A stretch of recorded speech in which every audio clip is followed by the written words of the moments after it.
Hello दोस्तों, मैं हूं आरती और मैं फिर से हाजिर हूं आपके सामने एक नए टॉपिक को लेकर के। आपको पता है हमारा वीडियो आता है किसी ना किसी नए टॉपिक को लेकर चर्चा कर रहे होते हैं जो कि बहुत ज़्यादा चर्चित रहा होता है। तो अभी आपको पता है हाल ही में जो है नीति आयोग की 9वीं काउंसिल मीटिंग हुई है, उसको लेकर के बहुत सारी चीज़ों को लेकर चर्चा हो रही है। कुछ मीम्स बन रहे हैं, कुछ फनी चीज़ें, जोक्स बन रहे हैं, लेकिन हम यहाँ पे बात करेंगे कुछ सीरियस बातों पर कि भाई सीरियस मुद्दा क्या है, आखिर क्या हुआ क्या है। वैसे ममता बनर्जी जी का मामला है, मामला जहाँ से उठा वो है ममता बनर्जी। उन्होंने बोला है कि भाई विपक्ष से पहली बात तो सिर्फ मैं शामिल हुई थी, ऊपर से यहाँ पर उन्होंने बोला है कि मुझे जो है सिर्फ 5 मिनट बोलने के लिए दिया गया, मेरी बात पूरी खत्म हुई नहीं थी कि मेरा माइक बंद कर दिया गया। और उन्होंने जो है कंपैरिजन किया है अलग अलग स्टेट्स के चीफ मिनिस्टर से कि किसको कितना टाइम दिया गया है। तो यहाँ पर जो है मुद्दा जो है थोड़ा सेंसिटिव हो गया है। देखो यहाँ पे क्या लिखा हुआ था, Miss Banerjee said she came out boycotting the meeting. Chandraprabhu Naidu, Andhra Pradesh के जो सीएम हैं, was given 20 minutes to speak. Chief Minister of Assam, Goa and the Chhattisgarh spoke for 10 to 12 minutes. ठीक है, I was stopped from speaking after the 5 minutes. This is unfair. उन्होंने बोला कि 5 minute के बाद मेरा माइक जो है वहाँ से ही बंद कर दिया गया। ये बहुत डिसरिस्पेक्टफुल था, क्योंकि भाई पूरे जो है विपक्ष से सिर्फ ये महिला जो है वहाँ पर ज्वाइन करने गई थी और उनके साथ भी यहाँ पर चीज़ें हुई हैं। तो आपको ये याद रखना है कि भाई कौन सी मीटिंग हुई थी, 9th काउंसिल मीटिंग हुई है। किसकी मीटिंग है ये?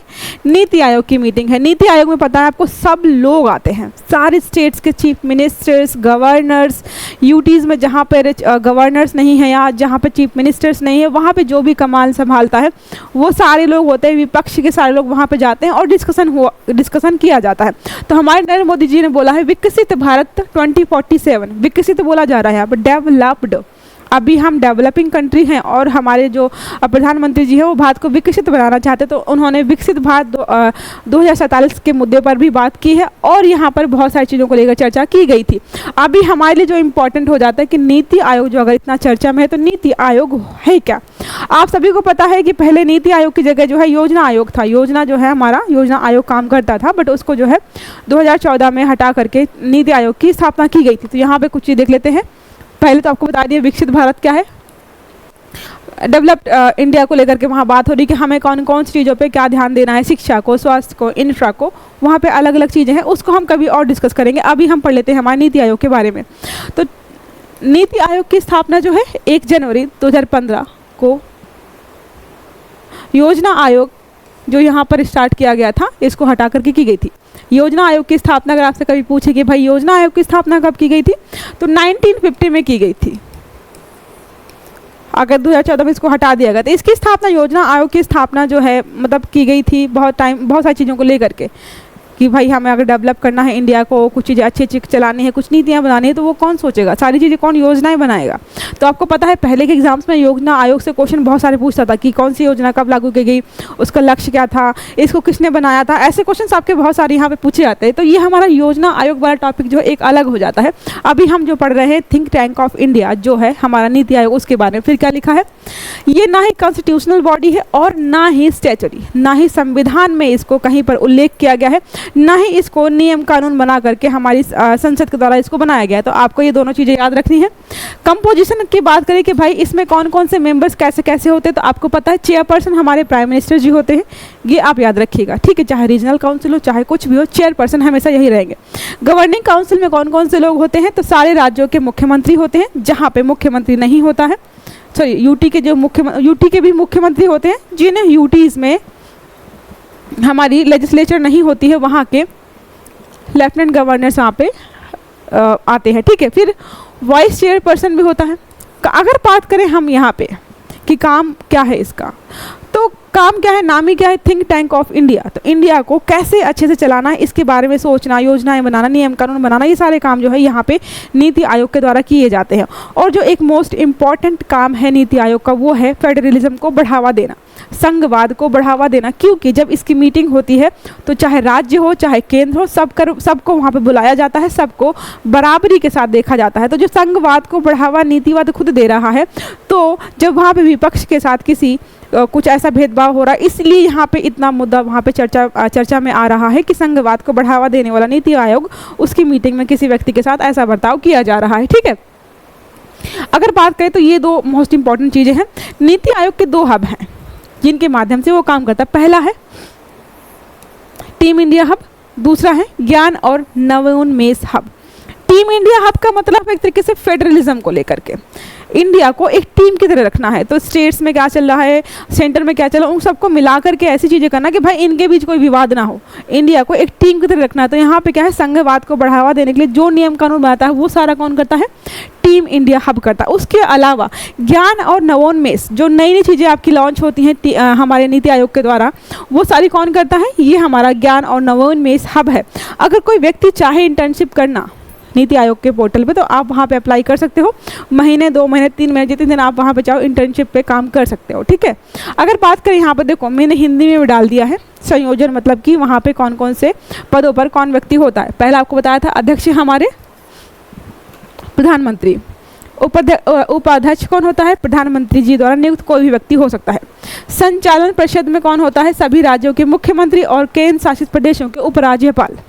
क्षेत्रीय परिषद जो होती है, जोनल काउंसिल भी होती है इसकी, क्या है, विशिष्ट क्षेत्रीय मुद्दों को संबोधित करने के लिए प्रधानमंत्री या उनके द्वारा नामित व्यक्ति मुख्यमंत्रियों और उपराज्यपालों की बैठक की अध्यक्षता करता है, ठीक है। फिर क्या है, तदर्थ सदस्यता किसको मिलती है, किसी किसी को नॉमिनेट भी वहाँ पे किया जाता है।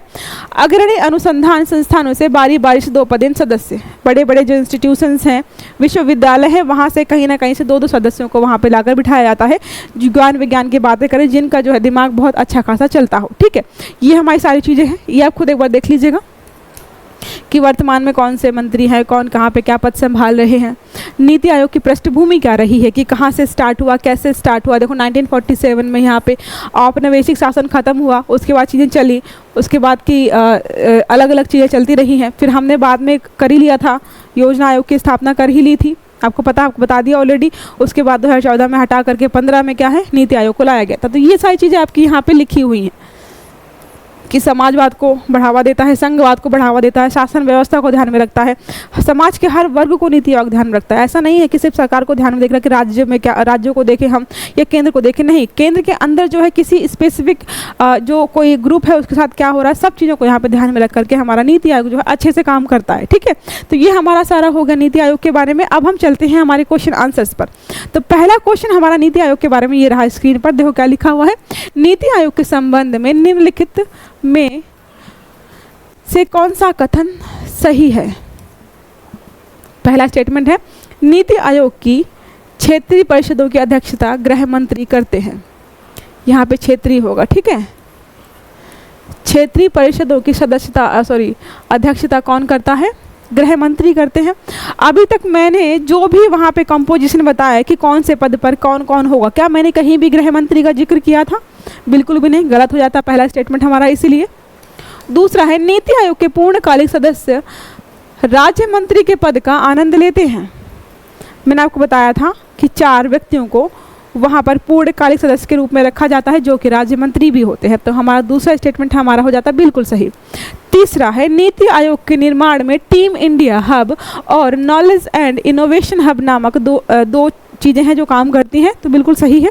आपको बताया टीम इंडिया होता है जो इंडिया को बांध के रखने का काम करता है, जो हमारा संघवाद का ढांचा उसको बरकरार रखने का काम करता है। दूसरा हमारा जो इनोवेशन वाला जो टीम हमारा है वो नई नई चीज़ों को लागू करता है, नई चीज़ों को लेकर के आता है, ठीक है। तो ये हमारा दूसरा स्टेटमेंट भी, तीसरा भी सही हो जाता है।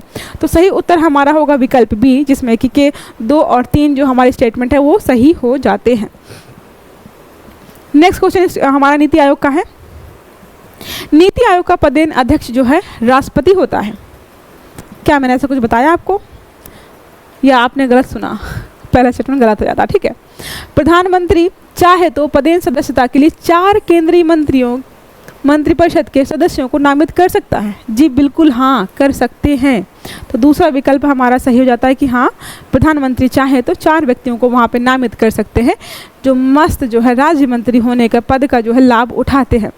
अभी पता है एक उत्तराखंड पीसीएस का आपका पेपर हुआ था, उसमें जो क्वेश्चन पूछा गया था इसी क्रोनोलॉजी में पूछा गया था कि वहाँ पे जो कंपोजिशन में जो है प्रश्न पूछा था कि नीति आयोग के कंपोजिशन में कौन कौन से शामिल हैं।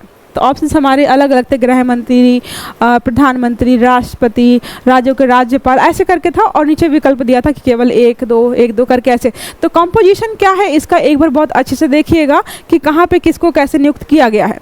एक प्रश्न यहाँ पर डाला है मेंस के लिए, आप चाहे तो इस पर आंसर राइटिंग कर सकते हो। नीति आयोग के कार्य और भूमिका भूमिका का उल्लेख करते हुए इसके समक्ष आने वाली चुनौतियों पर चर्चा कीजिए। पहले आपको नीति आयोग के कार्य बताने हैं यहाँ पर। पहले देखो उसका आंसर आप कैसे लिखेंगे, पहले आप बताइएगा नीति आयोग क्या है। ठीक है, नीति आयोग क्या है, क्यों बनाया गया है, स्टार्ट यहीं से करेंगे ना। उसके बाद जो है इसके कार्यों पर आएंगे, किसके कार्य क्या है, इसकी भूमिका क्या है कि क्या काम करता है, कार्य में ही आपकी भूमिका आ जाएगी। फिर इसके बारे में आप बताएंगे बाद में कि इसके समक्ष चुनौतियां क्या आती हैं, किन किन समस्याओं का सामना करना पड़ता है, क्योंकि जो है ये स्टेट्स को भी लेके चल रहा है, राज्यों को भी लेके चल रहा है। राज्यों में सिर्फ नॉर्मल राज्य नहीं है, यूटीज भी लेके चल रहा है, तो सबको लेकर चल रहा है, तो समस्याएं तो सामने आ ही रही होंगी। जब इतना बड़ा संस्थान है, इतने बड़े बड़े काम करते इसके सामने समस्याएं क्या है, सबको आपको यहाँ पे अच्छे से एक्सप्लेन करना है। उसके बाद आप कंक्लूजन लिख सकते हैं। जब भी आप जो है मेंस का कोई आंसर लिखें, कंक्लूजन हमेशा पॉजिटिव होना चाहिए। ठीक है, और कभी भी आपको जो है जो भी गवर्नमेंट उस टाइम चर्चा, जो भी गवर्नमेंट जो सत्ताधारी दल है, जैसे बीजेपी है, तो आपको किसी भी आंसर में बीजेपी के खिलाफ नहीं बोलना है, क्योंकि हो सकता है कि आपकी कॉपी चेक करने वाला कोई व्यक्ति जो है वहाँ पर बीजेपी सपोर्टर हो, आपका आंसर देख करके वो थोड़ा सा अपसेट हो सकता है। तो आपको हमेशा अपने आंसर्स में किसी भी पार्टी का सपोर्ट नहीं करना है, किसी भी पार्टी को क्रिटिसाइज़ नहीं करना है। हमेशा आंसर जो है बैलेंस रखना है, ताकि उसको लगे कि भाई इसकी अपनी सोच है, ये किसी पार्टी के पक्ष में नहीं है। ठीक है, ऐसे करके चलना है आपको। यहाँ पे एक क्वेश्चन और है, नीति आयोग के बारे में निम्नलिखित में से कौन सा कथन सही है। नीति आयोग का गठन 25 जनवरी 2016 को किया गया था। क्या 2016 को किया गया था? बिल्कुल भी नहीं, गलत हो जाता है। नीति आयोग वाणिज्य और उद्योग मंत्रालय के अंतर्गत आता है। क्या ये है? फिर क्या है? नीति आयोग का पूर्ण रूप national institution for transforming India है। चौथा है, नीति आयोग भारत सरकार का एक नीति थिंक टैंक है। अब बताओ इनमें से कौन सा आंसर जो है। नीति आयोग का उद्देश्य सतत विकास लक्ष्यों को प्राप्त करना और देश में सहकारी संघवाद को बढ़ावा देना है। प्रधानमंत्री, भारत के प्रधानमंत्री नीति आयोग के पदेन अध्यक्ष है। नीति आयोग में 8 पूर्णकालिक सदस्य हैं। ये 2 क्वेश्चन जो है एक साथ हो गए हैं। ठीक है, ये 2 क्वेश्चन जो है एक साथ हो गए हैं।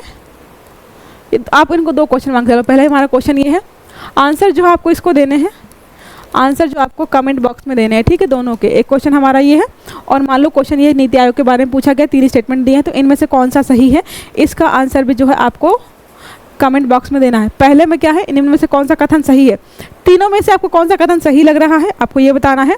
दूसरा हमारा जो क्वेश्चन है उसमें आपको 3 स्टेटमेंट दिए गए हैं, इनमें से जो है कौन सा सही है, आपको ये बताना है। ठीक है, दोनों का आंसर जो है आपको मेरे कमेंट बॉक्स में बताना है कि कौन सा आंसर सही होने वाला है। ठीक है, तो आज के लिए जो है हम इसको यहीं पर रोकते हैं। अब हम मिलेंगे हमारे नेक्स्ट टॉपिक पे, तब तक अच्छे से पढ़ते रहिएगा, अपना ख्याल रखिएगा और have a good day. Thank you. Channel को सब्सक्राइब करना मत भूलिएगा, ताकि सारे वीडियोज आपको टाइम से मिलते रहें।